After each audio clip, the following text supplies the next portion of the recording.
people who live in the area near the Getty Center in Los Angeles are being told to get out now as the fire burns towards thousands of homes. We'll have the latest on various fires burning in California. Plus, not all disabilities are visual. We have the latest on what CSUF is doing to raise awareness. And Halloween is all about dressing up, even if you're a dog. From costumes for our furry friends to the best pumpkin patch in the county, we'll give you the latest on Halloween happenings. All this and more, OC News starts now.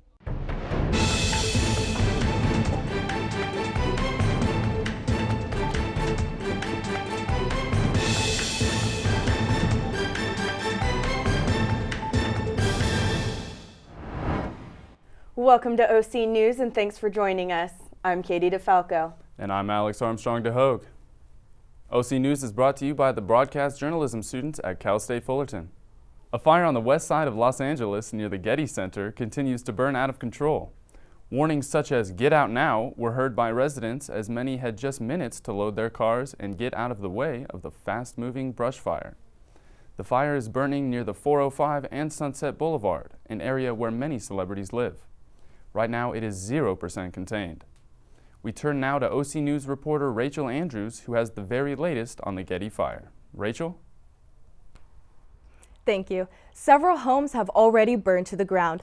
100 others are threatened. One firefighter described the situation earlier today as crews are literally overwhelmed. They are making tough decisions on which homes to save and which are a loss. This area is very challenging for firefighters as it is steep and covered by dry brush. A fire dubbed the Getty Fire erupted around 1:30 a.m. and rapidly burned through 600 acres along the 405 freeway. According to the California Highway Patrol, all southbound lanes of the 405 freeway were shut down, all the way from the 101 freeway to Sunset Boulevard. So far, 330 fires have been extinguished, 8 homes were destroyed, and over 10,000 structures are under orders to evacuate. California Governor Gavin Newsom says for this time of year, we are having an unusual high fire season. We've actually had a below average fire season to date. What we're experiencing at the moment is slightly above average. It's a high end of average for this time of year. Following this above-average fire season, Governor Newsom declared California in a state of emergency. That precipitated today with a new statewide emergency declaration because 43 counties now are impacted by red flag warnings and by these severe weather conditions. We've been battling fires all up and down the state now for close to a week.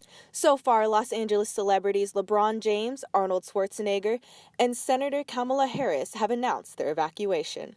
If you are in an area affected by the fires, you may be at high risk of smoke inhalation-related illnesses.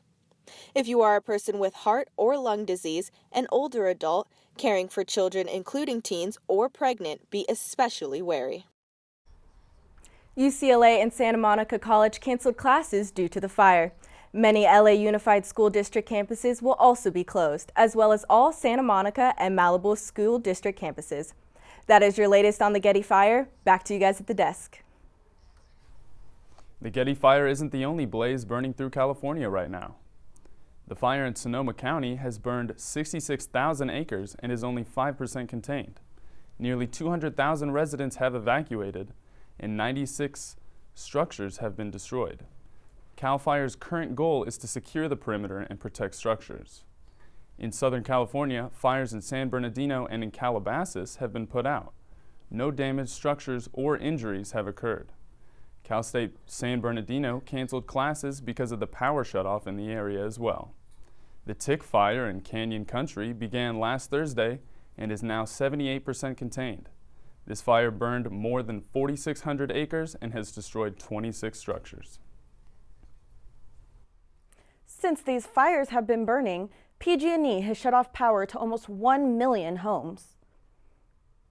Last Wednesday night, the Kincaid fire spread to 30,000 acres in Sonoma County, causing 180,000 residents to evacuate the surrounding area. Many people in the Los Angeles area are without power tonight because of the Getty fire. PG&E has provided some ways to prepare for a power shutoff. Here's 5 tips. Create a safety plan for all members of your family, including pets. Prepare an emergency supply kit with enough water and non-perishable food. 3. Have flashlights ready at hand. And 4. If you have a generator, make sure it's ready to operate safely. And lastly, keep your mobile phones charged and stocked up on batteries for items you rely on.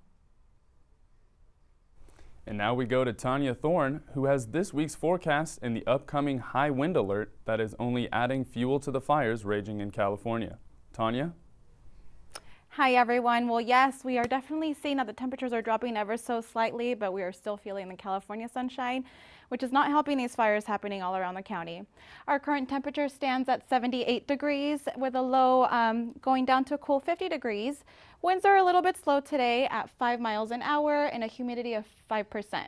Our sunrise this morning was at 7:08 a.m. and sunset at 6:02 p.m. So we are definitely also seeing the time changes that are going to be happening on Sunday. And now for our 5-day forecast. We see that we're going to have sunshine all week long, which is really nice. Temperatures are going to be at a high of 74 degrees tomorrow and a low of 50. Wednesday, a high of 76 and a low of 47. For Thursday, our Halloween day, we're going to have a high of 81 and a low of 47. So definitely cooling down in nighttime. Friday, we have a high of 83 and a low of 50. And for Saturday, we have a high of 84 and a low of 51. So definitely beginning to warm up during the day towards the end of the week and cooling down at night. And don't forget, Sunday daylight savings time is ending, so don't forget to change your clocks and fall back.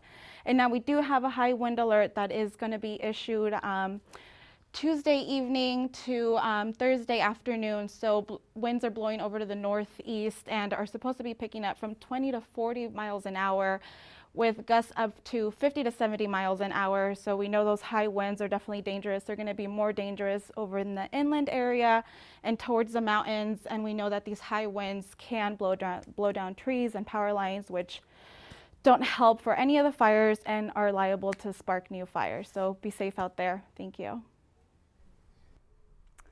At least one person was injured in a shootout at a North Hollywood shopping center this morning. The Los Angeles Police Department responded to reports of gunshots near the Royal Fresh Market in Valley Glen around 8 a.m. Police say the shootout is suspected to be connected to an Armenian gang that had been extorting the market's owner. The shootout reportedly occurred between the armed owner and a group of 4 assailants. The group had tagged a message demanding that the owner pay $100,000 to the gang. At least one suspect was shot and taken into custody, and no other injuries were reported. Police continue to look for the remaining 3 suspects who reportedly fled the scene in a white Audi. Find out how CSUF President Fran Vergy responded to the needs of a student union on campus. Also, protests are igniting all over the world. Find out where and why. And guess who turned 150 years old this month? All that and more.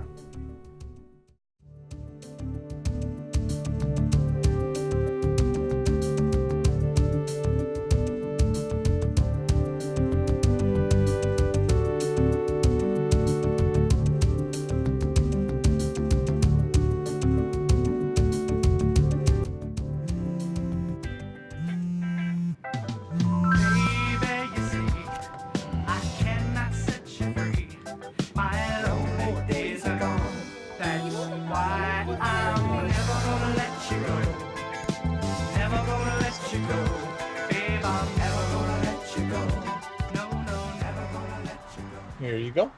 Thank you. Thank you.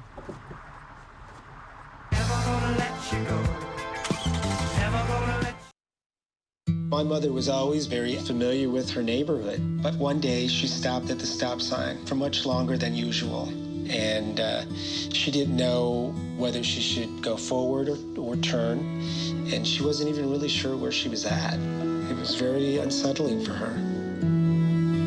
I felt so much better after my son told me, "Mom, I don't want you to worry or be afraid. I'll be there for you and we'll figure it out."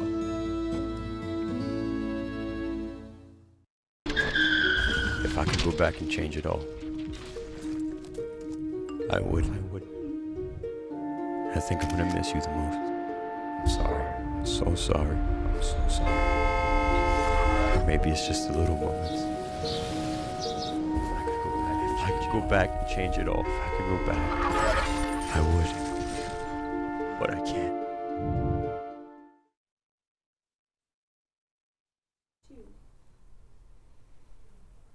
Tension is still high on campus after the Black Student Union held a town hall meeting demanding changes take place at Cal State Fullerton. Our reporter Gunnar Texera is live on campus with the latest. Gunnar? Thanks, y'all. I'm here at Cal State Fullerton's campus, where last week the BSU, or Black Student Union, held a town hall and questioning of the university's reaction to the racial comments that were made against the Black community of Cal State Fullerton. Amongst those, they made 12 major demands, one of the biggest being the allocation of $150,000 for the African Black Coalition Conference.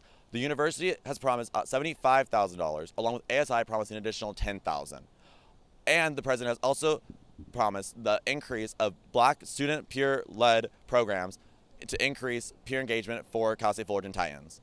I'm here with Chris Shiley to ask about what he thinks about the BSU student town hall. Chris, what did you think of the demands made by the BSU? I think it's good. Stuff like this definitely needs to be taken care of. The BSU, especially, it's just such a hot topic right now, and I hope that at least just the university can take care of business and get stuff done. Thank you, Chris. Along with these demands, one of the final ones being an increase of robust diversity training for fraternity and sorority life the president has promised will be enacted. All right, that's all I have for you guys. Back to the table. With the 2020 census coming up, efforts to engage and encourage communities to participate have started. This past Friday, Cal State Fullerton's Latino Communicators Institute partnered up with the new news network, Univision's, and CSUF students to produce a live town hall.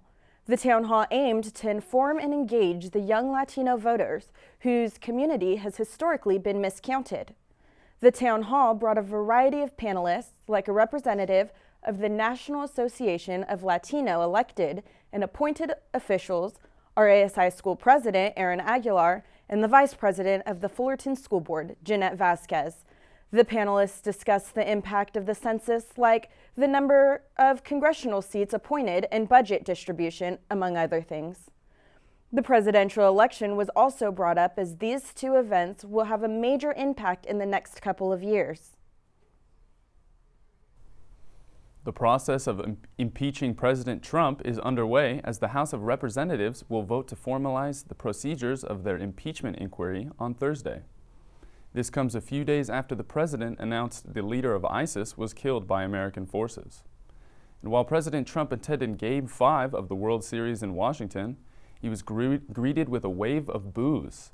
Fans also chanted "Lock him up," similar to the motto Trump supporters blurted out to Hillary Clinton in 2016.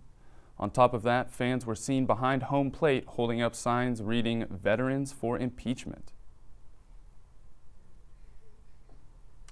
Our reporter Laura Bay covered an event that promotes diversity and being inclusive in a positive environment. Check it out. CSUF's Disability Support Services celebrated its 4th annual Disability Awareness Day on Wednesday, October 23rd in front of the Humanities and Social Sciences building. Bobby Kapadia, a volunteer at the event and also someone who works for the Disability Support Center, was there to give us a little bit more information about the day's festivities. So basically, there's a bunch of cool activities today, including like the petting station, raffle, opportunity drawings, and like a talent show going on. So all these booths here are to bring more awareness to the diversity and disability and learn more about it. Pet therapy was one of the main attractions at this event, and the Pet Prescription Team, a nonprofit organization whose motto is healing hearts through pets, was there to help. We go to a lot of senior assisted places, facilities, and our dogs, people who have dementia will come up and play with the dogs and pet them. It's just they're able to interact in a way that people can't. We spoke to first-year student Christine Navarro and got her thoughts on pet therapy. I loved the pet therapy. I've done it before actually at the Wellness Center, and I was so excited to see that they brought the dogs back because it was just a nice way to relieve stress. Right before I came here, I was very stressed, with exams going on and just overall work, school, all that stuff. And just being able to be here with the dogs and pet them is really nice, and I love it very much. What an amazing event. Can't wait to see what next year has in store. Signing off for OC News. Now our world news reporter Doug DeVette will fill us in on the U.S. Special Forces operation in Syria and violent mass protests in the Middle East and South America. Doug? ISIS leader Abu Bakr al-Baghdadi is dead after committing suicide during a raid by U.S. Special Forces. President Trump said al-Baghdadi attempted to escape through a tunnel with 3 of his children, but the tunnel turned out to be a dead end. Unable to escape, the terrorist leader detonated a wearable explosive device, killing himself and his children. Trump's been praised by many frequent critics for the raid, but they also point out ISIS was not defeated. Valuable intelligence information was also recovered in the operation. Members of the intelligence and security communities said on CNN and NPR this morning that years of work goes into planning and execution an operation like this. Even though the raid was a success, they warned the president's unexpected decision to withdraw U.S. troops from northern Syria will make it difficult to act on the intelligence information captured in the raid. Thousands of Iraqis, including many students, joined demonstrations in Baghdad's central Tahrir Square. Protesters occupied the square to denounce ongoing economic hardships and widespread government corruption. Iraqi leaders declared a curfew in an effort to disperse protesters and clear the square, but many ignored the curfew. Chaos ensued as security forces responded by opening fire with water cannons, tear gas, live rounds, and rubber bullets in an overnight raid. Over 230 people were killed and many more injured in the bloody crackdown. In Chile, things are getting back to normal after days of violent protests in the capital city of Santiago. At least 17 people died and hundreds were injured since protests began a little over a week ago. Hundreds of thousands of angry Chileans took to the streets over a now suspended metro fare increase. Marchers were also angered by rising costs and growing economic inequality. Authorities pelted marchers with water cannons and detained over 7,000 people as demonstrators looted stores and started fires. Santiago was placed under a state of emergency with thousands of police on the streets. After a week of clashes, Chilean President Sebastián Piñera asked all his ministers to resign and lifted the state of emergency as things mellowed out on the capital's streets. That's it for World News today. Back to Katie and Alex at the desk. One of the youngest cities in the nation just turned 150 years old. Our reporter Angela Nzaga has the latest on how this city decided to celebrate. Grab your dance shoes because we're celebrating Santa Ana's 150th birthday. Celebrating the city of Santa Ana's 150th birthday. So the city's been planning this event for well over a year because again, the city does only turn 150 years old once. The birthday celebration was a representation of the city and its culture, showcasing signature artwork as well as the iconic lowrider scene. Like, it's just cultured. Like, there's a lot of culture, I could say. You know what I'm saying? There's different scenes. You know, like I know growing up, there's like there's rockabilly kids. There's the lowrider scene. There's just different kind of scenes, different kind of culture. So that kind of builds into just one big melting pot.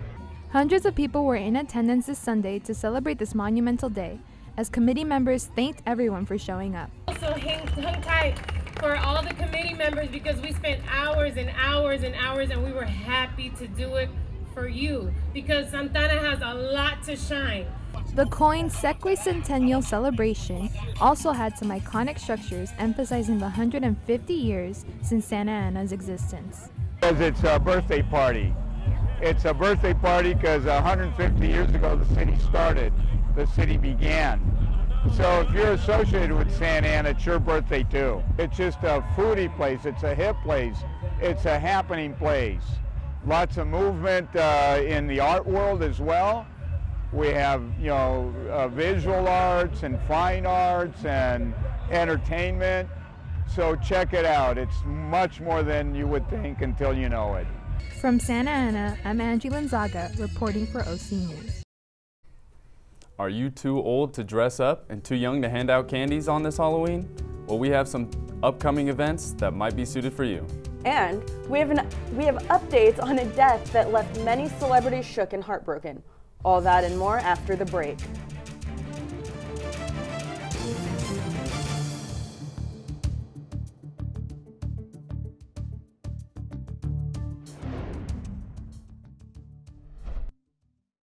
Your son wants to get a cat, I'll really take care of him. but you're allergic. Do you A, prepare yourself,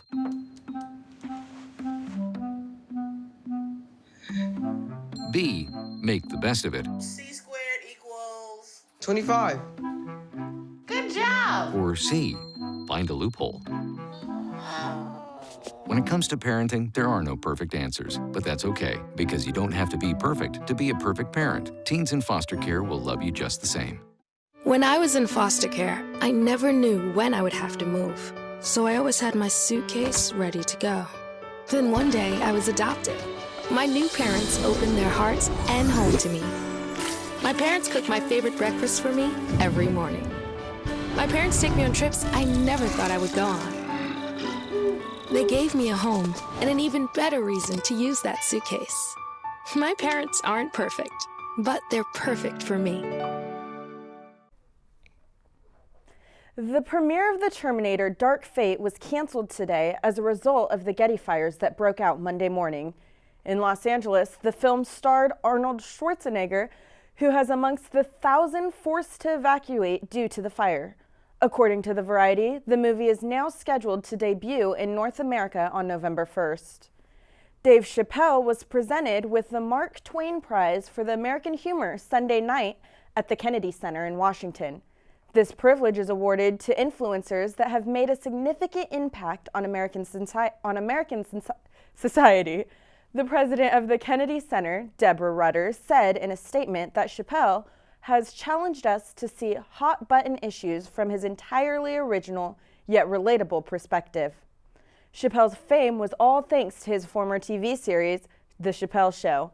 Along with his stand-up acts, during his acceptance speech, Chappelle credited his career in comedy for saving his life. Prior honorees included Richard Pryor, George Carlin, Lily Tomlin, and Whoopi Goldberg. Power couple singer John Legend and former model and cookbook author Chrissy Teigen chose Massachusetts Senator Elizabeth Warren as their favorite in the 2020 presidential election. According to her Vanity Fair interview, Teigen thinks she's the best candidate running today, and she comes at it with a joy and with sincerity and with a wealth of knowledge and experience. John Legend goes on to compliment Warren, calling her transparently competent, eloquent, and on fire. In the Vanity Fair article, Teigen also expressed her support for California Senator Kamala Harris. In the meantime, Warren's campaign has not yet responded to the request for a comment on Legend's support. Artist and model Zombie Boy died in 2018 as a suspected suicide after falling off a balcony. His family recalls that he would occasionally sit on balcony railings when he went out to smoke.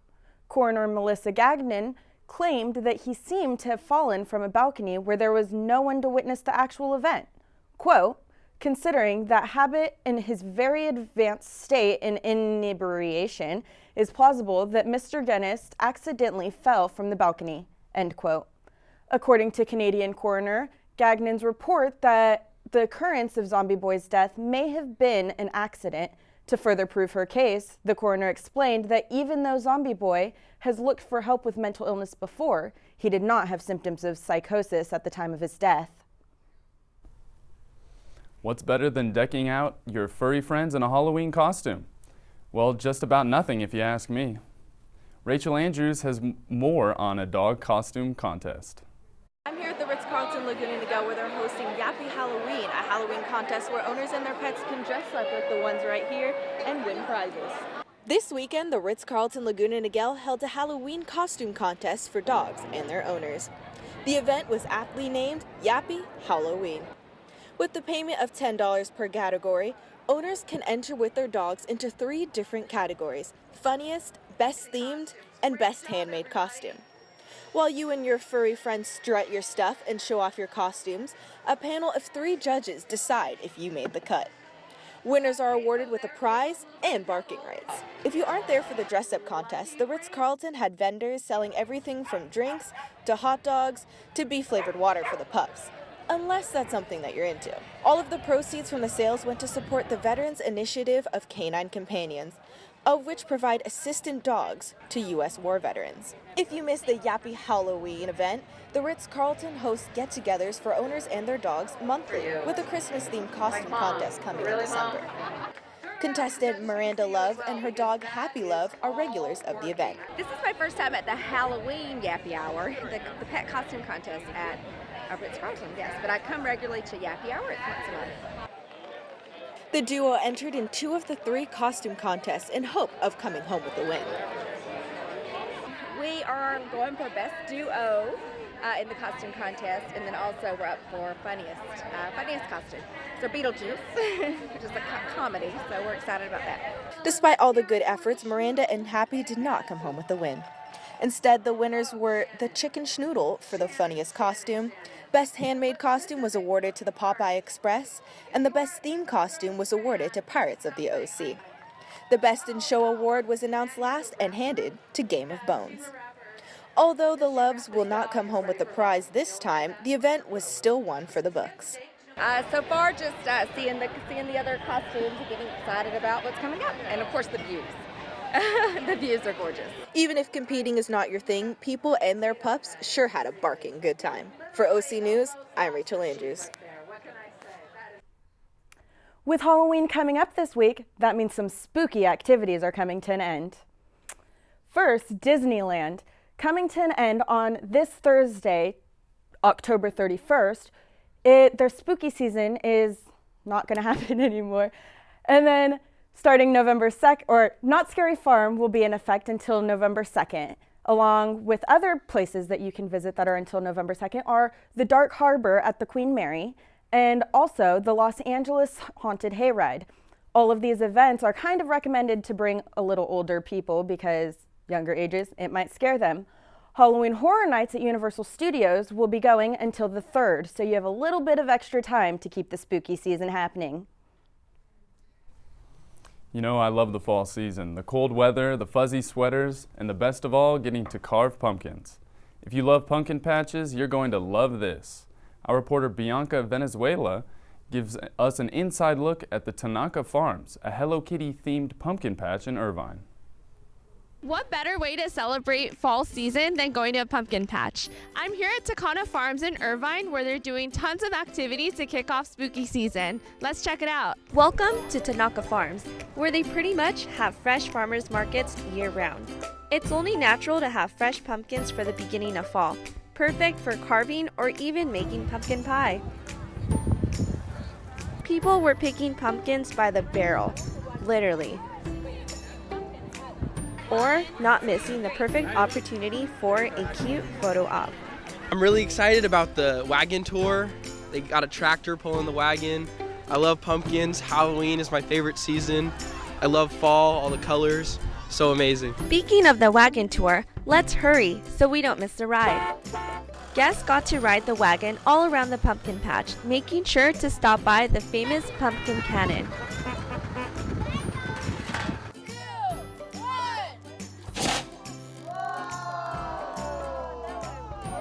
Let's do a recap. Next, it's time to get lost in the corn maze. I wonder how high those corn stalks are. Last but not least, we can't forget about the petting zoo, my favorite part. We have some animals that are really great this year. They're from local farms, and then we just borrow them. They're just here on loan, and then they go back home. But they're really great. We had pigs this year. We had a mini donkey, alpacas, sheep, goat, rabbits, and we have a chicken rescue area. I think that's my favorite part, is just seeing families enjoy, that time together out here. And that's a wrap. Thank you for the great time, Tanaka Farms. Reporting for OC News, this is Bianca Valenzuela. That's all we have for today. Thanks for tuning in to OC News. I'm Alex Armstrong DeHogue. And I'm Katie DeFalco. Make sure you follow us on our social media at OC News CSUF. Thanks for watching. Until next time.